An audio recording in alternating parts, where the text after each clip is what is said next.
الله الرحمن الرحيم.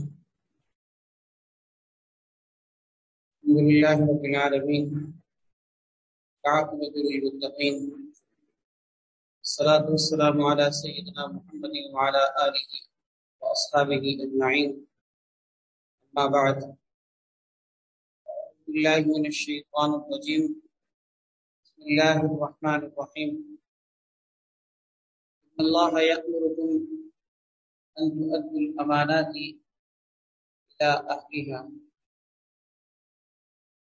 قال النبي صلى الله عليه وسلم: أد الأمانة إلى من ائتمنك ولا تخن من خانك. صدق الله وصدق رسوله النبي الكريم، ونحن على ذلك من الشاهدين والشاكرين. الحمد لله رب العالمين. آج کی نشست میں انشاءاللہ ایک اہم وصف اور ایک اہم صفت کا تذکرہ کیا جائے گا جس کو امانت داری کہا جاتا ہے، اور یہ انسان کے اخلاق اور اوصاف جمیلہ میں سے نہایت اعلیٰ وصف ہے، جس کی وجہ سے انسان کی شخصیت مکمل ہوتی ہے، ایمان کامل ہوتا ہے، اور بندہ اللہ اور اس کی مخلوق کے نزدیک محبوب بن جاتا ہے۔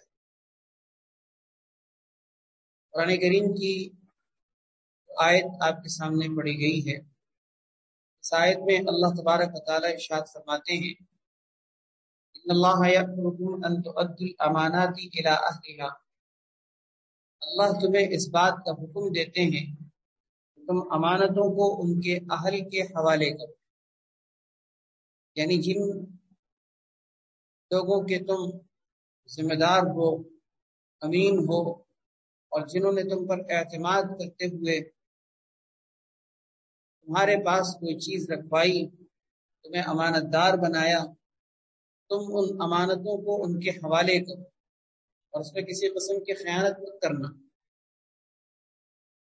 اسی طرح اللہ تعالیٰ نے قرآن کریم میں ایک جگہ نہیں، ایک سے زائد جگہ، کئی جگہ اس بات کو بیان کیا ہے کہ خیانت کرنے والوں کو اللہ تبارک و تعالیٰ پسند نہیں کرتے۔ اللہ کے نزدیک خیانت کرنے والے محبوب اور پسندیدہ بندے نہیں۔ 3 جگہ اللہ تعالیٰ نے ایک ہی بات کو ذکر فرمایا ہے کہ اللہ رب العزت کے نزدیک خیانت کرنے والے بندے کوئی پسندیدہ بندے نہیں ہیں۔ سورہ انفال پارہ نمبر 10 کے اندر اللہ تعالیٰ ارشاد فرماتے ہیں: ان اللہ لا يحب الخائنین۔ بے شک اللہ تعالیٰ خیانت کرنے والوں کو پسند نہیں کرتے۔ سورہ نساء کے اندر اللہ تبارک و تعالیٰ ارشاد فرماتے ہیں: ان اللہ لا يحب من کان خوانا اثیما۔ اللہ تعالیٰ پسند نہیں کرتے ایسے شخص کو جو خیانت کرنے والا اور گناہگار ہو۔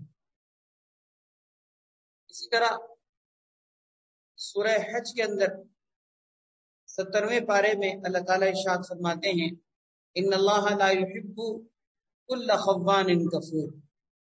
اللہ تبارک و تعالیٰ کسی خیانت کرنے والے اور ناشکرے کو پسند نہیں کرتے۔ دیکھیے، ایک ہی بات کو اللہ تعالیٰ نے مختلف اسلوب میں 3 مختلف مقامات میں قرآن کریم کے اندر بیان کیا ہے، اور ان سب کا حاصل یہ ہے کہ خیانت کرنے والا اللہ کا پسندیدہ بندہ نہیں۔ خیانت کرنے والے اللہ کے محبوب بندے نہیں ہو سکتے۔ جو چیز اللہ کو پسند نہیں، ہم اس کو اپنی زندگی میں کیسے پسند کر سکتے ہیں؟ اس لیے ہم سب کو ایک مسلمان ہونے کی حیثیت سے اس بات کی ضرورت ہے کہ ہم سب امانت دار بنیں، اللہ کے ساتھ بھی امانت داری کی صفت کو اپنائیں، اللہ کے بندوں کے ساتھ بھی امانت داری کی صفت کو اپنائیں۔ نبی کریم صلی اللہ علیہ وسلم کے اخلاق کتنے اعلیٰ تھے، اور آپ صلی اللہ علیہ وسلم کو اللہ تعالیٰ نے کس قدر اعلیٰ قسم کے اخلاق عطا فرمائے تھے، ہر شخص اس بات کو جانتا اور سمجھتا ہے۔ لیکن آپ غور کیجئے گا کہ 2 وصف آپ صلی اللہ علیہ وسلم کے ایسے اعلیٰ قسم کے وصف ہیں کہ جن اعلیٰ قسم کے وصفوں کو صرف اپنے ہی نہیں بلکہ غیر بھی تسلیم کرتے تھے، اور کفار مشرکین بڑے بڑے سرکش متکبر جنہوں نے نبی کریم صلی اللہ علیہ وسلم کی دعوت اور آپ کے لائے ہوئے پیغام کو ٹھکرا دیا تھا، رد کر دیا تھا، تسلیم کرنے سے انکار کر دیا تھا، آپ کی دشمنی جن کی رگ رگ میں گھسی ہوئی تھی، آپ کو تکلیفیں پہنچانا اور آپ صلی اللہ علیہ وسلم کی تعلیمات سے انحراف کرنا، جن لوگوں نے اپنی زندگی کا وتیرہ بنایا ہوا تھا، لیکن ایسے لوگ بھی آپ صلی اللہ علیہ وسلم کو امین اور صادق کہا کرتے تھے، یعنی سچا اور امانت دار۔ اس سے بڑی کیا مثال ہو سکتی ہے کہ ہجرت کے موقع پر جب نبی کریم صلی اللہ علیہ وسلم مدینہ طیبہ کی طرف روانہ ہو رہے تھے، اور مکہ مکرمہ جو آپ کا وطن، آپ کی جائے پیدائش، جہاں آپ کی زندگی کے اتنے طویل عرصے کے ایام گزرے کہ آپ صلی اللہ علیہ وسلم جہاں پر بچپن میں آپ پلے بڑھے، جوانی وہاں گزری، اور آپ صلی اللہ علیہ وسلم کا زندگی کا ایک طویل عرصہ وہاں گزرا، اس وطن کو چھوڑ کر جب آپ صلی اللہ علیہ وسلم مدینہ طیبہ کی طرف روانہ ہو رہے تھے، تو آپ صلی اللہ علیہ وسلم جس حالت میں روانہ ہوئے ہیں، وہ ہجرت کا واقعہ بھی آپ نے کئی مرتبہ سنا اور پڑھا ہوگا کہ کس طرح ناکے لگے ہوئے تھے، اور کفار کے نرغے میں، کفار کے ناکے میں سے نکل کر آپ صلی اللہ علیہ وسلم مدینہ طیبہ روانہ ہو رہے تھے۔ وہ لوگ جو آپ کے جانے کے حق میں نہیں تھے، آپ کے قتل کے در پہ تھے، آپ کی جان کے قتل کرنے کی پلاننگ میں اور منصوبہ بندی میں لگے ہوئے تھے، آپ صلی اللہ علیہ وسلم انہی کے درمیان سے گزرتے ہوئے آپ مدینہ طیبہ روانہ ہوئے، اور آپ صلی اللہ علیہ وسلم نے اپنے پیچھے ان لوگوں کی امانتوں کے ذمہ دار بنانے کے طور پر حضرت علی رضی اللہ تعالیٰ عنہ کو مقرر کیا کہ ان لوگوں کی امانتوں کو ان کے حوالے کر کے پھر آنا۔ اب غور کیجئے، جو آپ کی جان کے دشمن ہیں، آپ کے خون کے پیاسے ہیں، لیکن آپ صلی اللہ علیہ وسلم جاتے جاتے ان لوگوں کی امانتوں کے فکر مند کہ ان لوگوں کی امانتیں ان کے حوالے کر کے آ۔ کیا دنیا کی تاریخ میں اس کی کوئی مثال مل سکتی ہے کہ جو آپ کے خون کے پیاسے، آپ کی جان کے دشمن ہیں، اور انہی لوگوں کی امانتیں آپ صلی اللہ علیہ وسلم کے پاس موجود ہیں، کیونکہ ان کو بھی اپنی امانتوں کا اس سے زیادہ کوئی تحفظ نہیں نظر آتا تھا کہ وہ امانتیں حضور اکرم صلی اللہ علیہ وسلم کے پاس موجود ہیں۔ بہرحال یہ نبی کریم صلی اللہ علیہ وسلم کا وہ اہم وصف اور اہم آپ صلی اللہ علیہ وسلم کی یہ صفت ہے کہ جس صفت سے آج ہم آپ صلی اللہ علیہ وسلم کے نام لیوا ہونے کے باوجود، آپ کے امتی ہونے کے باوجود اس وصف سے محروم ہوتے چلے جا رہے ہیں۔ چنانچہ عمومی طور پر ہم اپنے معاشرے کا جائزہ لیں تو ہم مسلمانوں کے اندر ایک بہت بڑی کوتاہی دیکھنے میں یہ آتی ہے اور خامی دیکھنے میں یہ آتی ہے کہ ہم امانتوں کے اعتبار سے خیانت کرنے والے بنتے چلے جا رہے ہیں۔ اللہ تعالیٰ ہم سب کو امانت داری کی صفت نصیب فرما دے۔ اللہ تبارک و تعالیٰ ہم سب کو امانت دار مومن مسلمان بنا دے۔ حدیث میں آتا ہے لا ایمان لمن لا امانت له، لا ایمان لمن لا امانت له، جس شخص کے اندر امانت داری نہیں، جو شخص امین نہیں، امانت دار نہیں، اس شخص کا ایمان کامل نہیں۔ ایک حدیث میں آتا ہے الدل امانت الی من ائتمنک، تم اس کی امانتوں کو ادا کرو جس نے تمہارے پاس امانت رکھوائی ہے، اور ولا تخن من خانک، اور جو تمہارے ساتھ خیانت کرے تم اس کے ساتھ خیانت مت کرو۔ ابو داؤد شریف کی یہ روایت ہے جس میں آپ صلی اللہ علیہ وسلم نے امانتوں کے حوالے کرنے کا حکم دیا، اور ساتھ میں یہ فرمایا کہ جو تمہارے ساتھ خیانت کرے تم بدلے میں اس کے ساتھ خیانت مت کرو۔ اندازہ کیجئے کہ اگر کوئی برا کر رہا ہے، خیانت کر رہا ہے، آپ کو دھوکہ دے رہا ہے، فراڈ کر رہا ہے، اس کے مقابلے میں بھی آپ صلی اللہ علیہ وسلم نے اس کی اجازت نہیں دی کہ تم اس کے ساتھ بدلہ لو، بلکہ اس کے ساتھ بھی امانت دار رہ کر اور امانت دار بن کر چلنے کا آپ نے حکم دیا ہے۔ حضرت ابو ہریرہ رضی اللہ عنہ کی روایت ہے کہ نبی کریم صلی اللہ علیہ وسلم ارشاد فرماتے ہیں آیت المنافق ثلاث، منافق کی 3 نشانیاں ہیں۔ یہ بخاری شریف کی بڑی مشہور روایت ہے، آپ نے سنی ہوگی کہ آیت المنافق ثلاث، منافق کی 3 نشانیاں ہیں۔ اذا حدث كذب واذا وعد اخلف واذا اؤتمن خان، کہ جب وہ بات کرے تو جھوٹ بولے، وعدہ کرے تو اس کی خلاف ورزی کرے، اور جب اس کے پاس ضمانت رکھوائی جائے تو وہ خیانت کر بیٹھے۔ منافق کی نشانی ہے، کسی مومن کی نشانی تھوڑی ہے، یہ ایمان کی صفت تھوڑی ہے، یہ تو نفاق کی صفت۔ آج یہ منافق کی صفات اگر دیکھیں کہ یہ تینوں صفات ہمارے معاشرے میں اوورال کتنی بھری پڑی ہوئی، کتنی بھری پڑی ہوئی۔ جھوٹ بولنا بات بات پر، وعدہ کر کے مکر جانا، خلاف ورزی کرنا، بات کر کے اس کو توڑ دینا، ایگریمنٹ کی خلاف ورزی کرنا، اسی طرح امانتوں میں خیانت کرنا، یہ ہمارے معاشرے کا ایک ایسا فیشن بن گیا ہے کہ اب اس کو کوئی بری چیز بھی نہیں سمجھی جاتی۔ چنانچہ تاجر پیشہ لوگ، تجارت پیشہ لوگ تجارت کرتے ہوئے سمجھتے ہیں کہ جب تک جھوٹ نہیں بولیں گے تجارت نہیں کر سکتے۔ اتنی عجیب بات نہیں کہ ہم یہ جملہ کہتے ہوئے ڈرتے نہیں ہیں، اللہ سے ڈر نہیں لگتا کہ اگر ہم جھوٹ نہ بولیں تو تجارت کیسے ہو؟ نعوذ باللہ من ذالک۔ ہونا تو یہ چاہیے تھا کہ ہم یوں کہتے کہ جھوٹ بولیں گے تو تجارت کیسے ہوگی، لیکن ہم کیا کہتے ہیں کہ اگر جھوٹ نہیں بولیں گے تو تجارت کیسے ہوگی۔ یہ تو منافق کی نشانی ہے۔ اور روایت ہے، بخاری شریف کی روایت ہے کہ اربع من کن فیہ کان منافق خالصا، 4 خصلتیں جس شخص میں پائی جاتی ہوں وہ خالص منافق ہے، خالص۔ اور آگے فرمایا ومن کانت فیہ خصلۃ منہن کانت فیہ خصلۃ من النفاق حتی یدعہ، اور جس میں ان 4 میں سے کوئی ایک خصلت ہو اس میں منافق کی ایک خصلت پائی جاتی ہے۔ 4 خصلتیں ہوں تو خالص منافق ہے، کوئی ایک 4 میں سے خصلت ہو تو وہ منافق کی ایک خصلت اس میں پائی جائے گی، یہاں تک کہ وہ اس کو جب تک کہ چھوڑ نہ دے وہ منافق کی خصلت اس کے اندر پائی جاتی رہے گی۔ اور وہ 4 خصلتیں کیا ہیں؟ سب سے پہلی خصلت اذا اؤتمن خان، جب اسے امانت دار بنایا جائے تو وہ خیانت کر بیٹھے۔ دوسری خصلت اذا حدث كذب، جب بات کرے تو جھوٹ بولے۔ تیسری خصلت واذا عاهد غدر، اور جب عہد کرے، وعدہ کرے، کوئی کسی کو زبان دے، عہد کرے تو اس کو توڑ بیٹھے۔ وَإِذَا خَاصَمَ فَجَرَ، اور جب جھگڑا کرے تو حق سے تجاوز کرنا شروع کر دے اور گالم گلوچ پر اتر آئے، حد سے آگے بڑھنے لگے، یہ منافق کی خصلت ہے۔ 4 خصلتیں جس کے اندر پائی جائیں گی وہ پکا خالص منافق، اور جس کے اندر کوئی ایک خصلت ہو تو ایک منافق کی خصلت اس کے اندر پائی جائے گی۔ اور جس میں آتا ہے حضرت ابو ہریرہ رضی اللہ تعالیٰ عنہ فرماتے ہیں کہ ایک دفعہ، یہ بخاری شریف کی روایت ہے، کہ نبی کریم صلی اللہ علیہ وسلم مجلس میں لوگوں سے کچھ بیان کر رہے تھے۔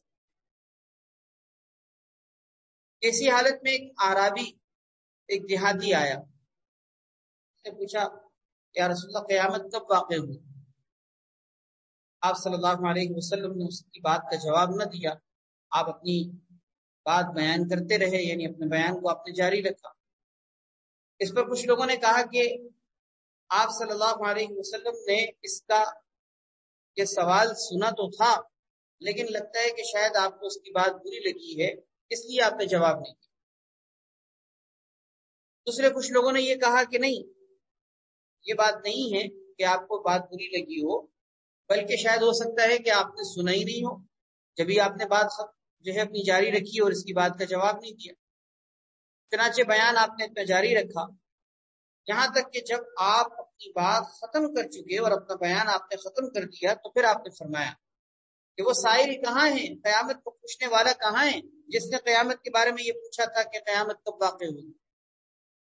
تو وہ جو سائل تھا، یعنی وہ دیہاتی جس سے سوال کیا تھا، اس نے اپنے آپ کو ظاہر کیا اور کہا یا رسول اللہ میں موجود ہوں۔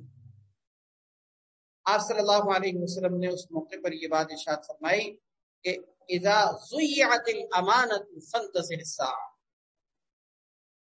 جب امانت کو ضائع کیا جانے لگے تو تم قیامت کا انتظار کرو۔ کیا مطلب کہ قیامت کب واقع ہوگی اس کا وقت تو ظاہر ہے کسی کو بھی نہیں پتا، لیکن آپ نے اس کی ایک علامت کو بیان کر دیا کہ اذا ضیعت الامانۃ فانتظر الساعۃ، جب امانت کو ضائع کیے جانے لگے تو تم قیامت کا انتظار کرنا، یعنی اس کا مطلب یہ کہ پھر قیامت قریب آ چکی۔ اس نے پوچھا کہ کیف اضاعتها، یا رسول اللہ یہ بتائیے کہ امانت کو ضائع کرنے کا مطلب کیا ہے؟ آپ نے فرمایا اذا وسد الامر الى غیر اہلہ فانتظر الساعہ، جب امور کو ان کے نااہل کے سپرد کر دیا جائے، یعنی کاموں کو سپرد کر دیا جائے ایسے لوگوں کے جو اس کام کو کرنے کی صلاحیت اور اہلیت نہ رکھتے ہوں، تو تم قیامت کا انتظار کرو۔ اس حدیث سے یہ بات معلوم ہوتی ہے کہ امانتوں کا ضائع کرنا اور خیانتوں کا پھیل جانا یہ قیامت کے واقع ہونے کی نشانی ہے۔ چنانچہ صرف یہی ایک حدیث نہیں، اور بھی کئی حدیثوں کے اندر یہ بات موجود ہے کہ امانتوں کے ضائع ہونے کا یہ معاملہ قرب قیامت میں بہت بڑھ جائے گا۔ یعنی امانتیں دنیا سے اٹھا لی جائیں گی، لوگ امانت دار کو ڈھونڈیں گے، لوگوں کو امانت دار شخص نہیں ملے گا۔ حتیٰ کہ اگر کوئی امانت دار ہو، امین یعنی امانت دار اگر کوئی شخص ہو، تو اس کے دور دور تک تذکرے اور چرچے ہوں گے، اور لوگ کہیں گے کہ جی فلاں علاقے میں، فلاں بستی میں، فلاں محلے میں کوئی بڑا امانت دار رہتا ہے۔ گویا اتنی نادر اور ناپید یہ چیز بن جائے گی کہ اگر کوئی امانت داری کی صفت کو ڈھونڈنا چاہے تو اس کو نہیں ملے گی۔ آج ہم دیکھیں معاشرے کے اندر، آپ دیکھ لیں کہ خیانت کی یہ شکلیں کس قدر پھیلی ہوئی ہیں کہ ڈھونڈنے سے بھی انسان کو امانت دار مشکل سے مل رہے ہوتے ہیں۔ امانت کا مطلب دیکھ لیجئے کہ یہ مطلب نہیں ہے کہ آپ نے کسی کے پاس کوئی گھڑی رکھوائی، پیسے رکھوائے، کوئی چیز رکھوائی تو وہ آپ کو بر وقت حوالے کر دے۔ نہیں، یہ تو امانت کی ایک قسم ہے، امانت کا ایک جز ہے۔ امانت کا مطلب کہ آپ نے کسی شخص پر اگر اعتماد کیا ہو اور وہ آپ کے اعتماد پر پورا نہ اترے اور آپ کے اعتماد کو ٹھیس پہنچائے، آپ کے ساتھ فراڈ کرے، دھوکہ دے، آپ کو نقصان پہنچائے، تو آپ کے اعتماد کو جو اس نے ٹھیس پہنچائی ہے، اس کو بھی خیانت ہے۔ ہم یہ سمجھتے ہیں کہ شاید ہم نے کسی کے پاس کوئی پیسہ رکھوایا اور بر وقت اس نے اس کو ادا نہ کیا تو یہ خیانت ہوتی ہے۔ یاد رکھیں یہ صرف امانت کی ایک چھوٹی سی قسم ہے، ورنہ پوری زندگی، پوری دینداری کی پوری زندگی، شریعت کی پوری زندگی امانت داری۔ آپ نے کوئی ملازم رکھا، اس کے ساتھ آپ نے اجرت کا معاملہ طے کیا، اور اس ملازم نے اپنے کام کو پورا نہ کیا، ڈنڈی ماری، کام پورا نہ کیا اور تنخواہ پوری لینے اور اجرت پوری آپ سے لینے لگا، اس کا مطلب اس نے آپ کے ساتھ خیانت کی کہ تنخواہ تو پوری لی لیکن کام پورا نہ کیا۔ آپ نے کسی شخص پر اعتماد کرتے ہوئے اس سے کوئی کام کروایا، مثلا ہم اپنا کوئی مشین ہماری خراب ہو گئی، ہم اپنی مشین کا کوئی کام لے کر کسی کے پاس گئے، اس نے اس پرزے کو صحیح طریقے سے کام کے طور پر صحیح طریقے سے کارآمد نہیں بنایا، لیکن ہلکا پھلکا کام کر کے آپ سے اس کام کی اجرت پوری وصول کی، آپ کام صحیح کر کے نہ دیا، یہ خیانت ہے۔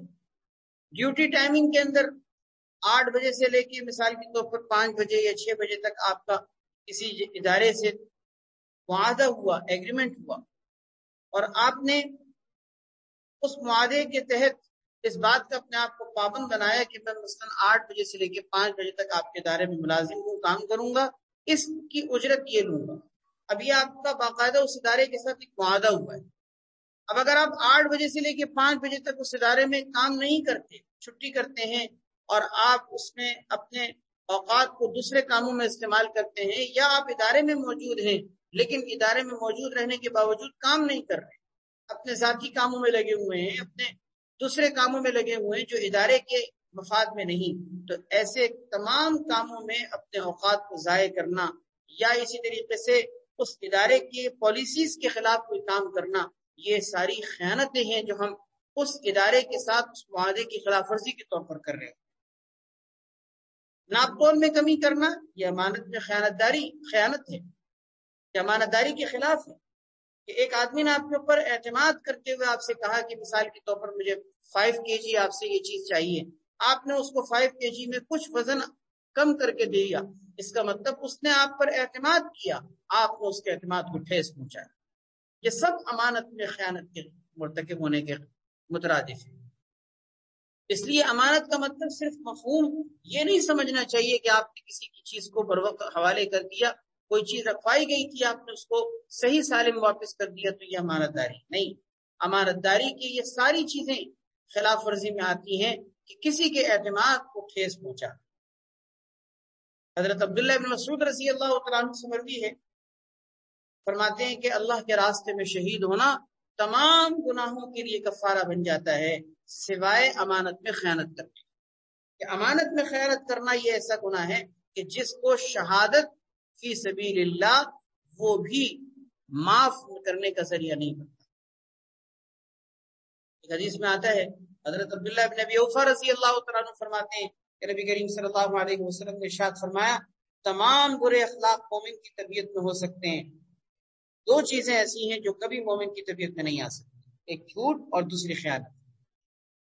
اللہ اکبر. گویا مومن جھوٹ نہیں بول سکتا، مومن خیانت نہیں کر سکتا.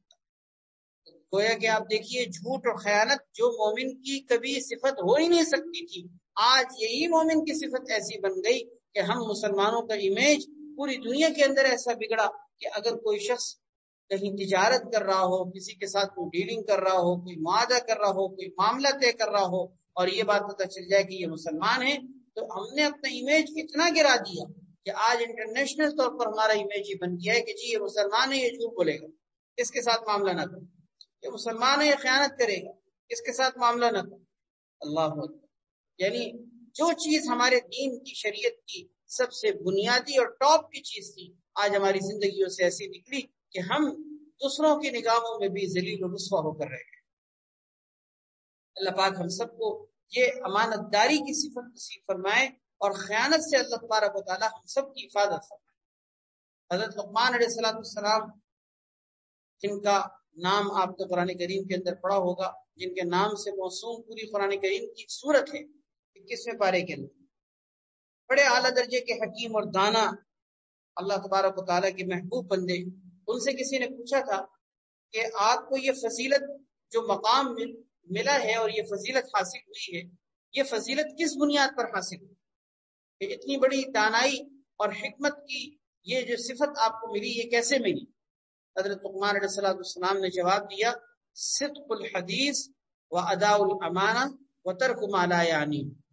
کہ تین باتوں کے اختیار کرنے کی وجہ سے اللہ نے مجھ پر حکمت اور دانائی کے چشمے چھوڑ دیے، اور میں حکمت اور دانائی کی صفت سے متصف ان تین باتوں کی وجہ سے ہوں.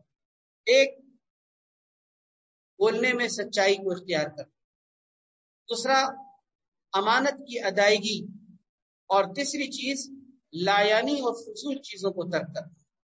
یہ تین چیزیں ایسی ہیں کہ جس کی بنیاد پر اللہ رب العزت نے میرے قلب پر حکمت کے چشمے جاری کر. اور روایت میں آتا ہے، ایک شخص بیان کرتے ہیں کہ نبی کریم صلی اللہ علیہ وسلم کا حال یہ تھا کہ آپ صلی اللہ علیہ وسلم اگر کچھ تھوکتے بھی تھے تو صحابہ کرام آپ کے تھوک کو لینے کے لیے ایک دوسرے سے سبقت کرتے تھے تاکہ اس کو اپنے چہروں اور اپنے جسموں پر ملیں اور آپ کے تھوک کی، آپ کے لعاب دہن کی برکت کو حاصل کریں. آپ صلی اللہ علیہ وسلم نے صحابہ کرام کی اس حرکت کو اور اس عمل کو دیکھ کر دریافت کیا کہ تم لوگ یہ بھلا کیوں کرتے ہو کہ میں اگر کچھ تھوکوں بھی تو تم لوگ لعاب دہن کو اپنے جسموں پر ملتے ہو، تمہارا اس عمل سے مقصد کیا ہے؟ صحابہ کرام نے جواب دیا کہ یا رسول اللہ، ہم اس کے ذریعے سے برکت حاصل کرنے کی امید رکھتے ہیں کہ ہمیں آپ کے لعاب دہن کی برکت حاصل. آپ صلی اللہ علیہ وسلم اس موقع پر بڑی پیاری بات ارشاد فرمائی. آپ نے فرمایا کہ جو یہ چاہتا ہو کہ اللہ اور اس کا رسول اس سے محبت رکھے، اسے چاہیے کہ سچی بات کہے، امانتوں کو ادا کرے اور اپنے پڑوسی کو تکلیف نہ پہنچائے. اللہ اکبر. یہ تین باتیں آپ نے گویا کے ذکر فرمائی، جس کا مطلب یہ ہے کہ تم لعاب دہن کے ذریعے سے جو برکت حاصل کرنا چاہتے ہو، تمہیں میں ایسی صفات بتاتا ہوں کہ تمہیں ان کے ذریعے سے برکتیں حاصل ہوں گی. اور وہ برکتیں حاصل ہونے کی تین صفات کیا؟ ایک تو یہ کہ سچی بات کرے، بات میں جھوٹ نہ ہو، غلط بیانی نہ ہو، خلاف واقعہ کوئی بات نہ کہے، دوسرا امانتوں کو ادا کرے، اور تیسری چیز یہ کہ اپنے پڑوسی کو تکلیف نہ پہنچائے. یہ اعلیٰ قسم کی ٹاپ درجے کی صفات ہیں جو ہماری زندگیوں سے آج نکلی کہ آج ہم ایسے خائن بن گئے کہ کہیں خیانت کرنے کا اگر کوئی موقع ملے تو کوئی رائے گا نہیں جانے دیتا. کہتے ہیں نا کہ جی دھوکہ کون نہیں دیتا، اس کا جواب کیا ہے؟ وہ جس کو موقع نہ ملے. اللہ اکبر. یعنی گویا کہ جس کو موقع ملتا ہے وہ دھوکہ دینے سے پیچھے نہیں ہٹتا. ڈنڈی وہ نہیں مارتا جس کو ڈنڈی مارنے کا موقع نہیں ملتا. کرپشن وہ نہیں کرتا جس کو کرپشن کرنے کا موقع نہیں ملتا. ورنہ موقع ملے تو انسان اس موقع پر امانت دار بن کر اس کو اس کے اہل کے حوالے کرتے. یہ بہت اعلیٰ درجے کی صفت. آپ کو کسی کی کوئی گمشدہ چیز ملی، پڑی ہوئی چیز کوئی گر گئی، پیسے ملے کسی کے، اب اس پیسے کو اس کے مالک تک پہنچانا یہ امانت داری ہے.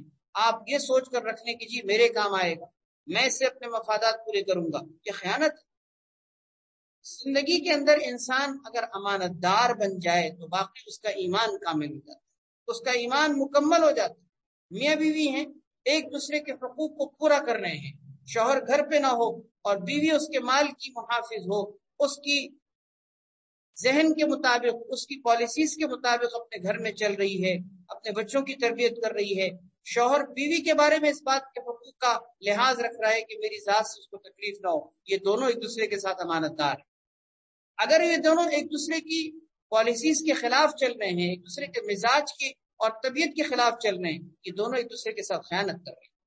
گویا امانتوں کا مطلب صرف وہ محدود سا تصور نہیں ہے کہ ہم کسی کی رکھوائی ہوئی گھڑی کو اس کے حوالے کریں. نہیں، امانت ایک مکمل دینداری کی زندگی ہے، تقوی کی زندگی ہے. علماء نے لکھا ہے کہ امانت کے اندر دو اہم پہلو ہوتے ہیں. ایک امانت وہ ہوتی ہے جو بندے کی اللہ کے ساتھ ہوتی ہے، ایک امانت وہ ہوتی ہے جو بندے کی بندے کے ساتھ. اللہ کے ساتھ امانت داری یہ ہے کہ اللہ رب العزت نے ہمیں جو زندگی دی، جو صحت دی، جو جوانی دی، جو مال دیا، جو زندگی دی، جو اوقات دیے، جو صلاحیتوں سے نوازا، ہم ان صلاحیتوں کو، ان چیزوں کو، ان نعمتوں کو اللہ کی مرضی میں استعمال کریں. اللہ نے آنکھ دی، آنکھ کو غلط استعمال نہ کرے، یہ امانت داری ہے. بد نظری کرنا خیانت ہے. آنکھ کے ساتھ آپ تمام اعضاء کو اسی پہلو میں دیکھیں. کان کا معاملہ ہے، کان کے ذریعے سے اللہ کی فرمانبرداری کرنا یہ امانت داری ہے. نافرمانی کرنا، مثلا گانے سننا، غیبتیں سننا، کسی مسلمان کی حقارت والی باتیں کی جا رہی ہوں اور اب بیٹھ کر ہم بیٹھے سن رہے ہوں، یہ کان کے ذریعے سے ہم نے گویا کہ خلاف ورزی کی، یعنی گویا کہ خیانت. ہاتھوں کا معاملہ، پاؤں کا معاملہ، تمام اعضاء و جوارے کا معاملہ ایسے ہی. اسی طریقے سے بندوں کے ساتھ خیانت یہ کہ بندوں کو آپ نے کوئی زبان دی، کوئی ایگریمنٹ کیا، کوئی معاہدہ کیا، آپ نے بندوں کے پاس کوئی چیز رکھوائی اور اس کے مطابق آپ نے اس کو پورا نہ کیا، ان کے اعتماد کو ٹھیس پہنچائی، یہ بندوں کا بندوں کے ساتھ خیانت کرنا ہے. اللہ کے ساتھ بھی بندہ امانت دار بنے، بندوں کا بندوں کے ساتھ بھی ایک دوسرے کے ساتھ امانت دار ہو. یہ اللہ تبارک و تعالی ہم سب کو یہ صفات نصیب فرما دے. اللہ ہم سب کو امانت دار بنا دے. ہم تجارت میں بھی، معاملات میں بھی، معاشرت میں بھی، اخلاقیات میں بھی، تمام امور کے اندر امانت داری کی صفت کو اپنانے والے بن جائیں، تاکہ ہمارا معاشرہ انشاءاللہ اس امانت داری کی صفت کی وجہ سے ایک دوسرے کے ساتھ بھی خوشگوار زندگی کے ساتھ گزرنے کا ذریعہ بنے اور ہم اللہ کے ساتھ بھی امانت دار بن جائیں. اللہ تبارک و تعالی ہم سب کو یہ صفات نصیب فرمائے اور یہ تمام فضائل جو امانت داری کے حوالے سے سنے ہیں، پڑھے ہیں، اللہ ہم سب کو نصیب فرمائے. خیانت کی جتنی وعیدیں ہیں اللہ تعالیٰ ہم سب کو ان سے محفوظ فرمائے.